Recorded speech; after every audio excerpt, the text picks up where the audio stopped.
Okay, give me.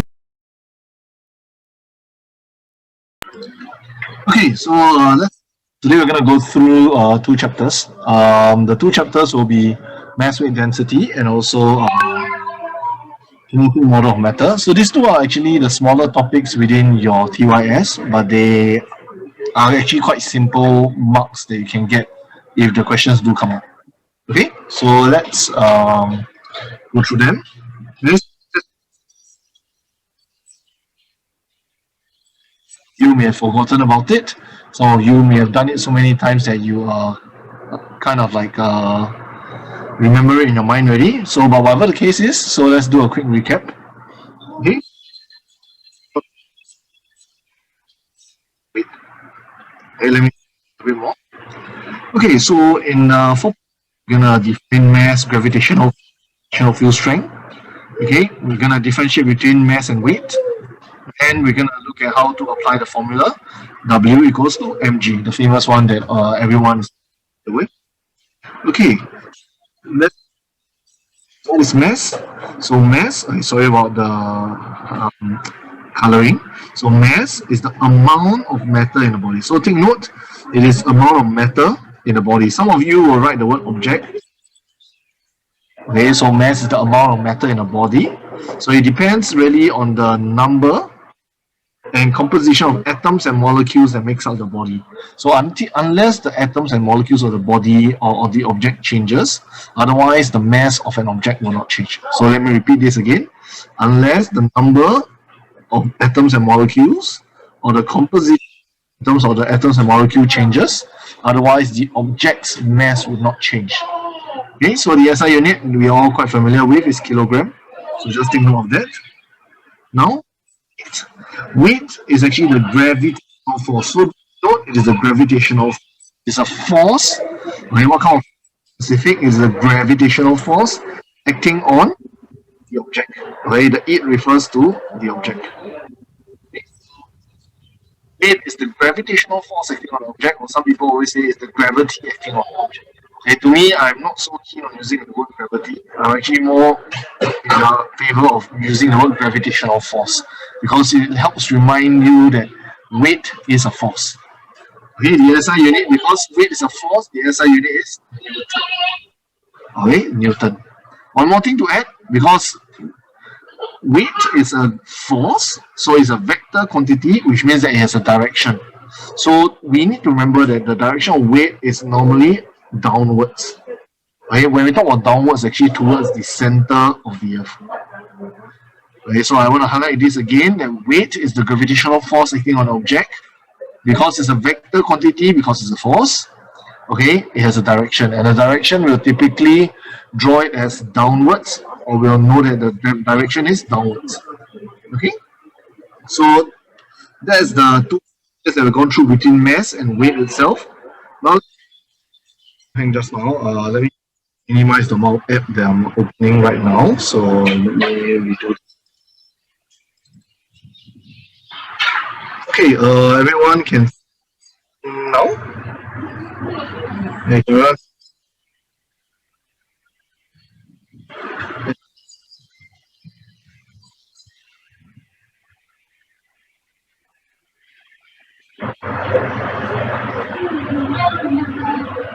Okay, now. So I'm gonna go on already. So let's carry on. Okay, so so let's carry on now. So gravitational field. So gravitational field is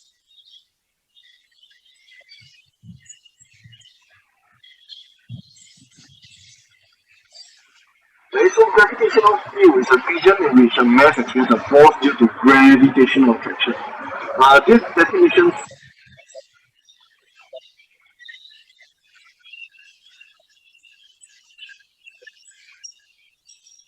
likes gravity.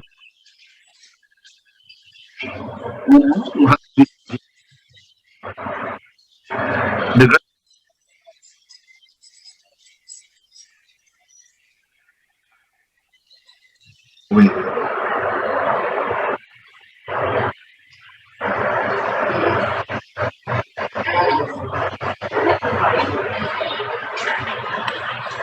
Just to check, is my voice lagging right now?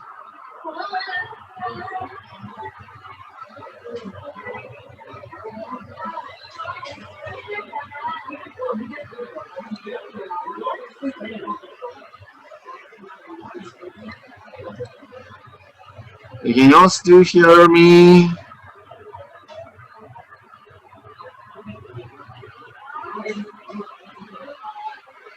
Okay, so now not lagging, so I guess I can continue already. Okay, so let me restart this whole part here again. So gravitational field is a region in which a mass experiences a force due to gravitational attraction. Okay, for this here, I just want to highlight is that the gravitational force experience is the strongest at the surface of the Earth. So surface of the Earth is stronger, but it gets weaker when it's further away. So for example, okay, if this is the surface of the Earth, okay, surface of the Earth, right, then you can see here, okay, this arrow here, you can see that as you go higher up, G becomes let me erase this. As you go higher up, okay, so down here is the strongest. The gravitational force experience the strongest when it's at the bottom. The higher you go, it gets weaker. Okay, so do take note of that. Okay, in terms of the gravitational field, so object near the surface actually experiences the strongest gravitational force. Up here is actually weaker. Okay, so that is why when you are, as people go up higher and higher, into space, actually they experiences lesser and lesser gravitational force. Okay, now what is gravitational field strength? So this one here, look at the definition, is actually quite simple. It's a gravitational force acting per unit mass. And we have learned just now that gravitational force is actually W. Per unit mass, I know mass is M. So actually, if I just purely look at this definition here, you realize itself is a formula. So G is a gravitational field strength. Is defined as the gravitational force, which is weight per unit mass. Okay, so gravitational field strength is defined as the weight per unit mass. So different planets have different gravitational field strength. Okay, so the weight of an object depends on the strength of the gravitational force. So we know that typically the moon gravitational field strength is weaker than the Earth's gravitational field strength. Okay, so what we know is that, gravitational field strength of the moon is 1.6 Newton per kg, whereas for Earth it's actually 10 Newton per kg. We're all very familiar with this 10. Okay, we know it as G. 1.6 is actually G also, but this is the G of the moon, the gravitational field strength of the moon. This is the gravitational field strength of Earth. Okay, so let me erase this and write for you properly. Gravitational field strength of Earth. Okay, so different planets have different gravitational field strength. Okay, so typically the one that we always compare is the moon and the Earth.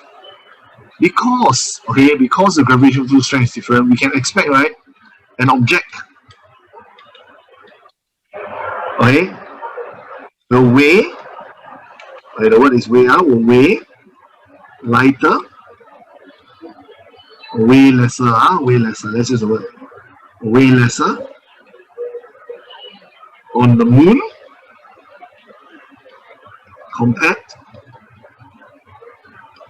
to Earth. Okay, and the reason is really because of G. Right, all this is because of G, the gravitational field strength. So do take note of that. Okay, so how is mass and weight related? Okay, so actually we have done a bit of formula, but I think I like to highlight this part here.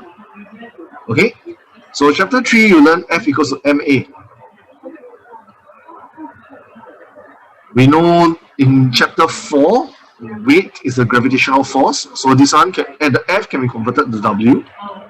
Mass obviously still stays at mass. Acceleration here is actually the gravitational field strength. So you realize these two formulas are actually interchangeable. They're the same thing. Force here is equals to weight. Acceleration here equals to G. So if we are calculating gravitational force, we're actually taking the mass multiplied by the gravitational field strength or sometimes we also call it the acceleration due to free fall. Right, so do take note of this. So this is to help you appreciate it better, but in general sense, what you actually need to know is this formula W equals mg. Do take note, the weight is in Newton, the mass must be in kg. So most common mistake is that people forget that the mass must be in terms of kg, and the gravitational field strength is Newton per kg. Sometimes gravitational field strength can also be expressed as meter per second square, just as what is being mentioned here. Right? Acceleration of free fall is equal to the gravitational field strength. 10 meter per second square is also the same as the idea of 10 Newton per kg.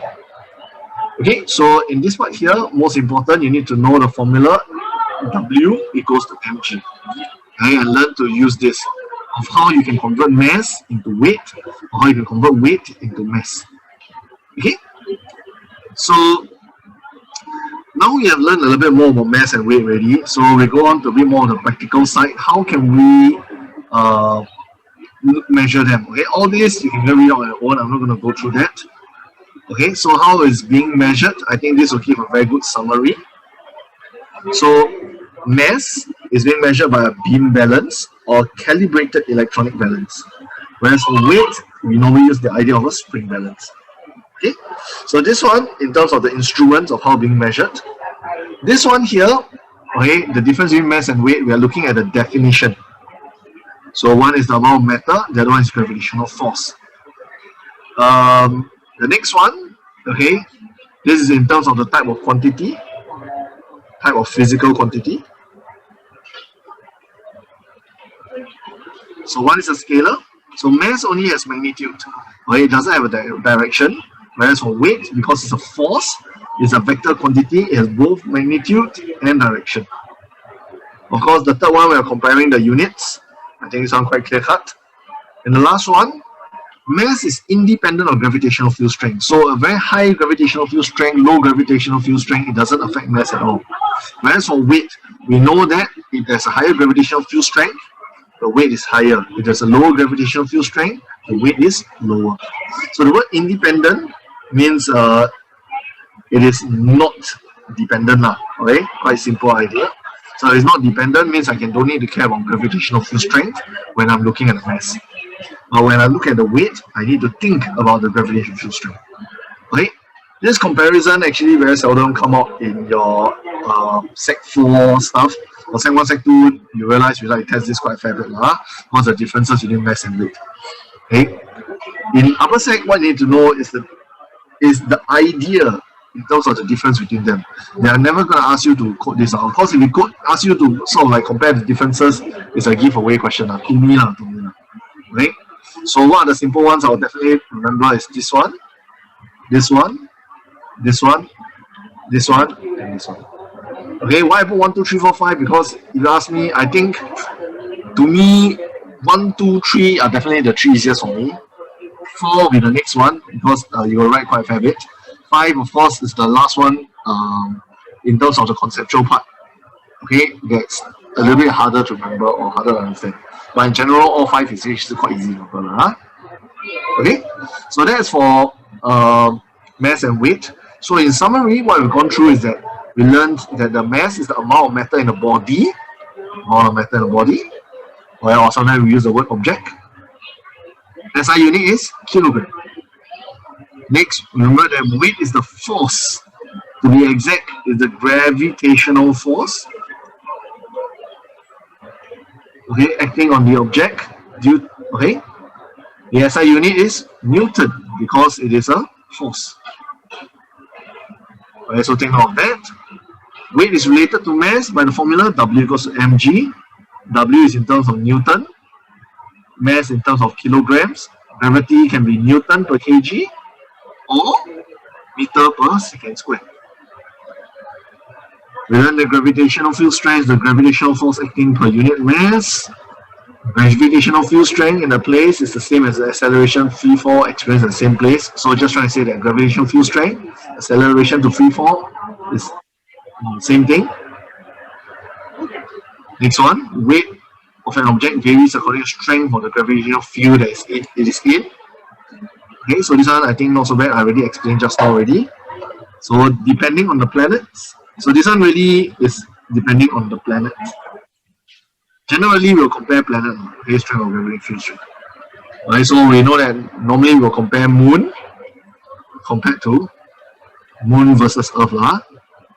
But of course, we can bring in the idea of Mars, Jupiter, all these different planets can come out. But do take note, whenever we give you different planets, we will give the G or other data.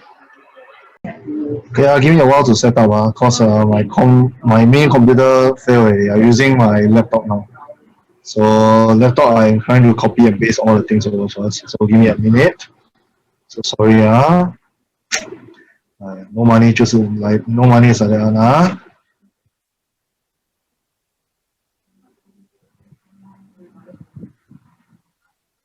So I've actually bought some stuff to upgrade on my computer a bit already. Hopefully it will help the next time round when I have done it. Okay, so let's carry on.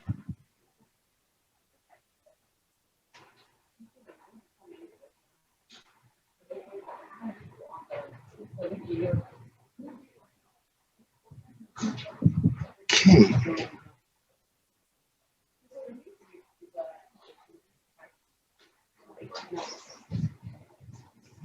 Okay, so I'm going to carry on from here.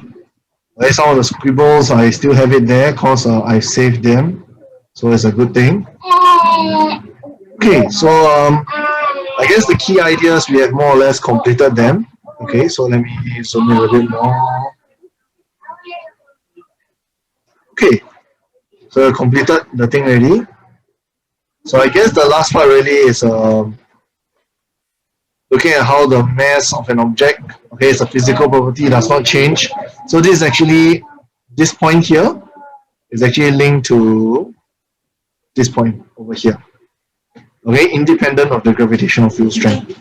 So the last part of the key point, okay, actually is talking about mass is independent of G, right, of the gravitational field strength. So just take note of that. Okay, so let's carry on. Okay, so the next part, inertia. So what exactly is inertia? So they have talked. There's some intro at the top over here, so you can read through.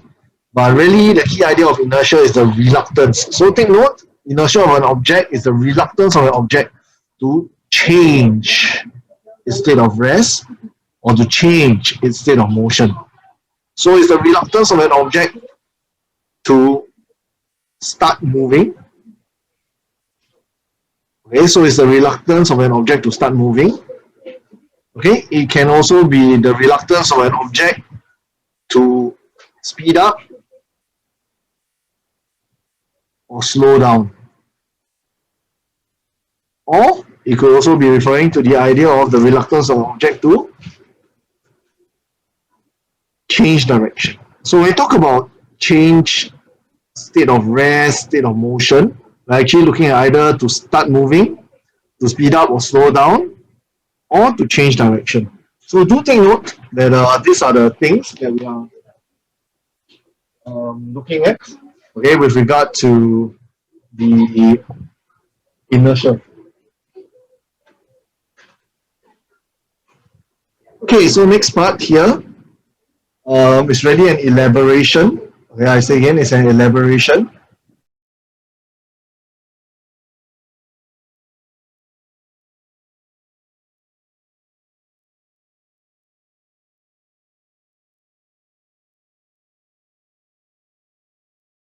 Note of that. Okay, so as you can see here, the larger the mass of an object, the harder, okay, the harder it is.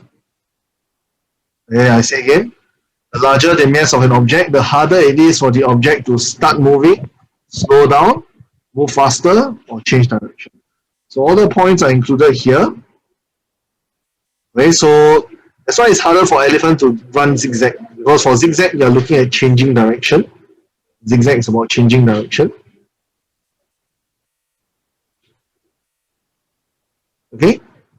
Now, in addition, okay, when you look at this part here, I guess many people when they read this, they'll think that, oh, the seat belt equals to inertia. No, no. So you read carefully, it says that if the driver suddenly applies the brake, the driver will continue to move forward due to his inertia. Because when he steps on the brake, the car stops moving. But for the man over here, he will continue to move forward. So continue to move forward.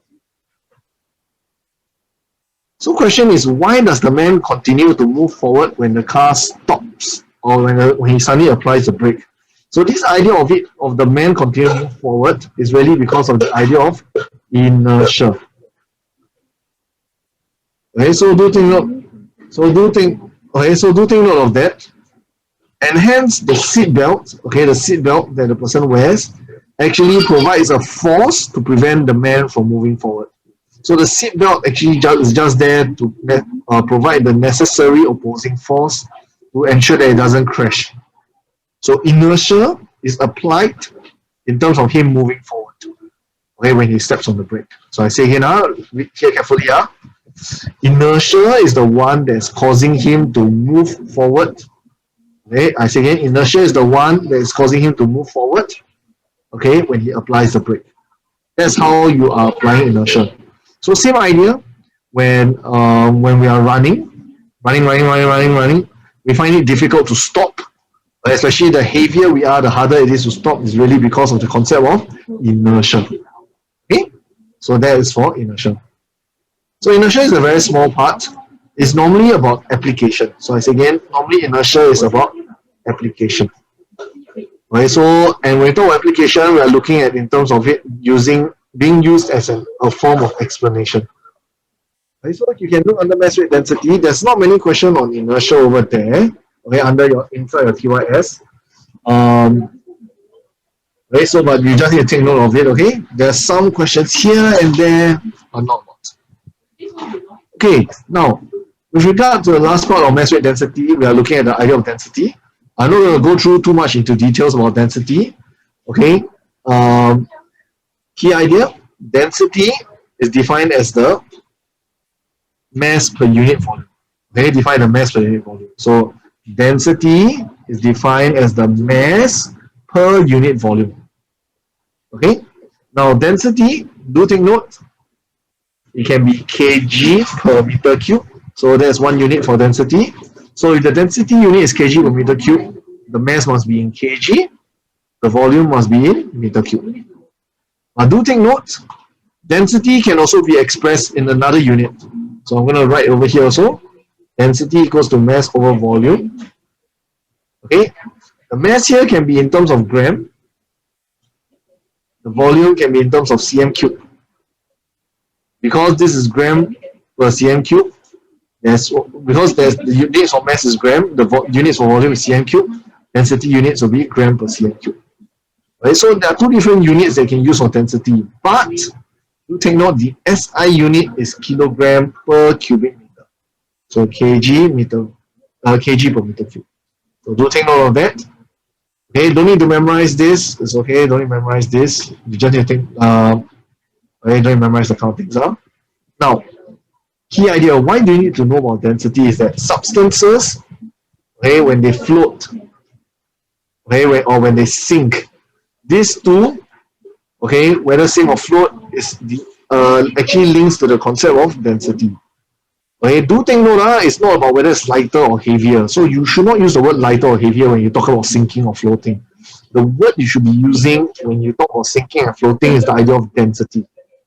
Okay, and whenever you talk about sinking and floating, you're actually comparing, okay, comparing the densities, okay, of two objects or two substances. So you look at this is ice versus turpentine, ice versus water, ice versus mercury. So you are really comparing the two different substances' density. If something is denser, it will sink. So if I look at this case here, you can see ice is denser than turpentine. So that's why ice sunk to the bottom. Ice is floating here, so ice is less dense than water. Ice is also floating here, so ice is less dense than mercury. So whenever I was sinking and floating, you're actually comparing the densities of two or more objects, or two or more things. Okay, you cannot just say this floats or this sink, but it must be in comparison to something. Okay. Now, so we ask, why does a heavy steel ship float? So remember I told you floating and sinking got to deal with the idea of comparing two different substances, right? So we are looking at heavy steel ship floating on water. So when the heavy steel ship float on water, we are trying to say that the heavy steel ship is less dense, very less dense than water. So heavy steel ship is less dense than water.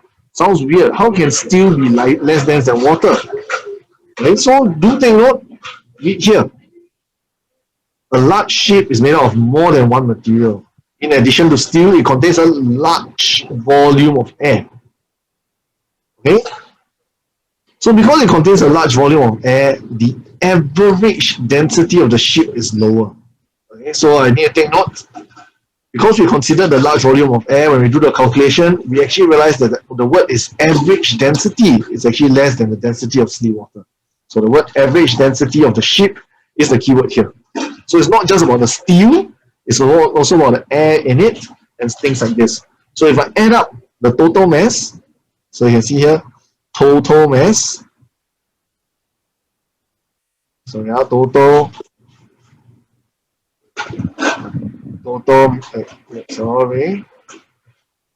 mass of the ship divided by total volume of the ship, you realize that, oh, the average density is actually lesser than seawater.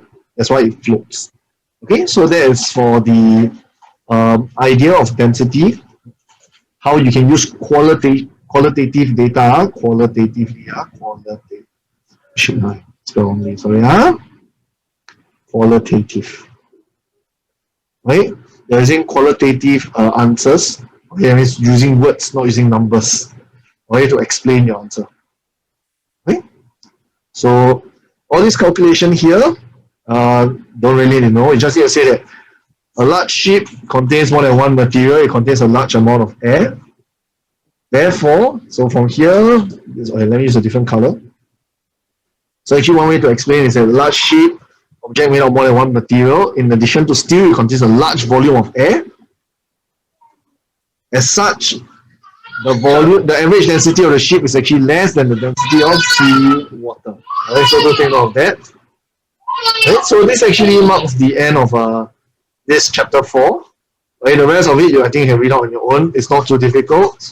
Most of you should all do the questions from here already. Okay, so that's all for this chapter 4. Well, I'm going to jump to chapter 7 now. Kinetic model of matter. Okay, let's go on to kinetic model of matter. So there are three states of matter here, okay, that all of us are very familiar with. Our primary school also learned before already. So we got gas, we got liquid, we got solid. Okay, so what is the idea of gas? Gas, they do not have fixed shape or volume. Okay, they generally are low density and compressible. These are the properties. Okay, so we are looking at it in terms of the bigger idea, in terms of gas in general. These are the three properties that it has.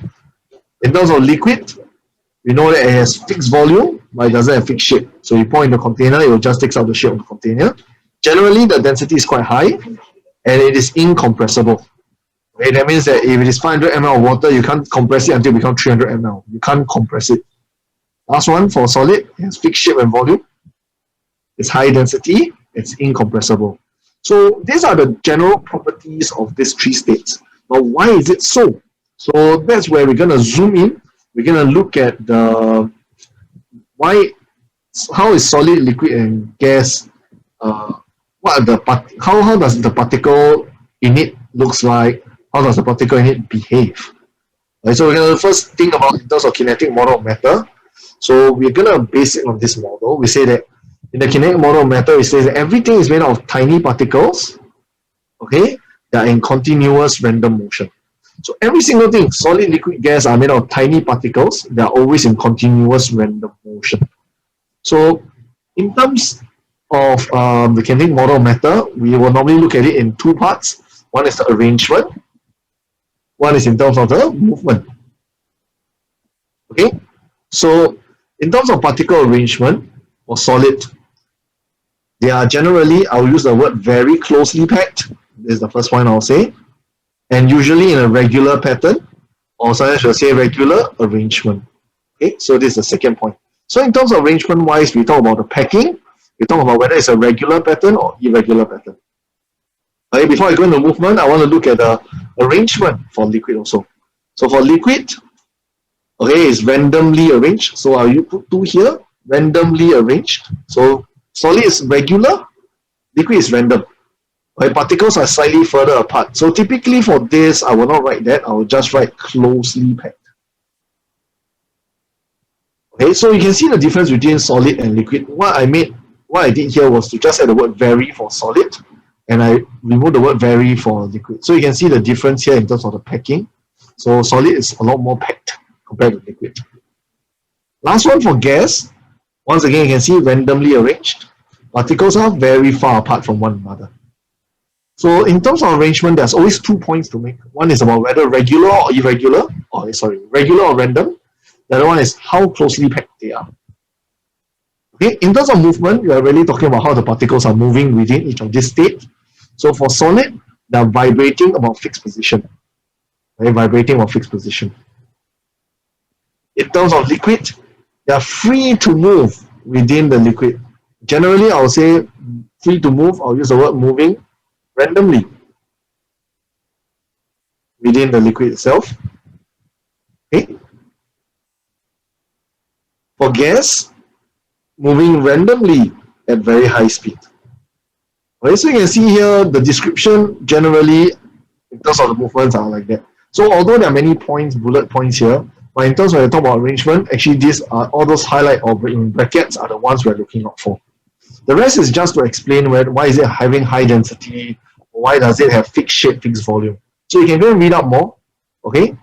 But you realize that the movement generally is because of the force of attraction. Force of attraction. Force of attraction. Okay? So weak force of attraction, move randomly at high speed.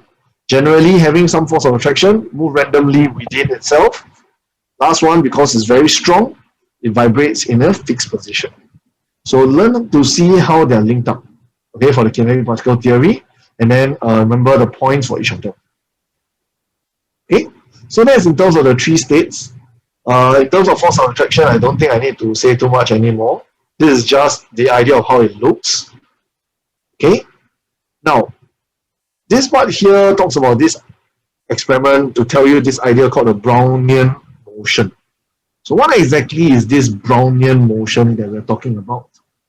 Okay, so key idea here is that because of this experiment, okay, that Brownian or this fella has done, okay, he has sort of like concluded that everything is made up of tiny particles that's continuously moving randomly. Okay, so you can see here, is there evidence to show that these tiny particles are in continuous random motion? Is there any way to show that tiny particles are in continuous random motion? Yes, Robert Brown did it in his experiment. What he did, he took a microscope, okay, and then he was seeing how the particles behave. So there were smoke particles there. What means that he realized the smoke particles will keep on changing directions and moving randomly like zigzag, zigzag, zigzag, zigzag, zigzag. If there's nothing colliding with the smoke particles, actually it will not be like this. The particle will just be maybe moving one direction, another direction. Each particle will move in this direction and it will not be changing. But because its motion keeps changing, you know that something must be hitting it for it to go in this kind of motion. So actually, based on his experiment, looking at the smoke particles, he concluded that the air particles, which are too small to be seen, right? So that's why microscope can't see it, right? The smoke particles, you can see through the microscope. You realize the smaller moving in such a random direction. Why is it so? It's because the air particles that are too small to be seen is colliding with these smoke particles. That's why it's moving in such a weird manner. Right? So Brownian motion actually states, actually helps to explain this part here. Okay? Now, the last part is the effects of temperature on molecular motion. So this is one of those typical questions that like to come out.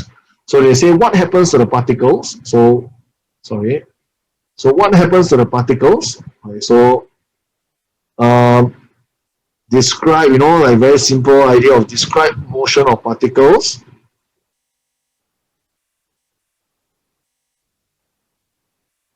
when the temperature increase. Okay, so what exactly are they asking you for? So this is the answer that they're actually looking out for. Okay, of course you don't write everything. You can actually just stop here. So typically in this kind of question that they're asking, all they're looking out for is from here to here. Okay, temperature increase, average KE increase, average speed increase. So they're looking out for these few keywords to explain how the motion of particles changes when the temperature increases. Okay, this part here explains the whole Brownian motion. But in terms of explaining motion of particles when the temperature increases or when a substance is heated, this is the part that we are generally looking out for. Okay, so this chapter 7 sometimes can be worth about quite a fair bit of marks depending on what question comes out. So although it's a small and simple chapter, but still quite a fair bit comes out from here. Okay, depending on what's being mentioned. Okay, so there are 3 states of matter: solid, liquid, gas, that you can distinguish by their property. Okay, do take note, kinetic model of matters describes that matter is made up of tiny particles in continuous random motion. Last one, when temperature increase, the particles in fluid or the particles are observed to move faster. Why are they moving faster? Because the average KE increases. Okay, so this is the end of chapter 7. Really nothing much for here already. You can just see the map. It's actually quite simple also. So I won't go through any more because this is the end for chapter 4 and 7. Very small, very simple topic. But they form the basic. Okay, if you ask me for mass weight density, weight, actually you apply it quite a fair bit in many different questions. So understanding what weight is quite critical. Moments touches on weight because you use W equals mg. Sometimes you talk about force, W equals mg also comes in from chapter 3, and etc. Kinetic particle theory helps you understand a little bit more about the chapter on thermal physics. So transfer of heat, why are the particles moving in such a manner? You talk about in terms of thermal properties of matter. It also comes out quite a fair bit in terms of kinetic particle theory. So all these little things, although it may not be a very big topic, but they form a good foundation, a good basis for the rest of the chapters. Okay, so that's all for today. Apologies for the com keep on hanging. Don't worry, I think by next week my com should be upgraded, hopefully. Hopefully the stuff comes. Okay, thanks for tuning in. Okay, that's all from me. Bye guys. Bye-bye.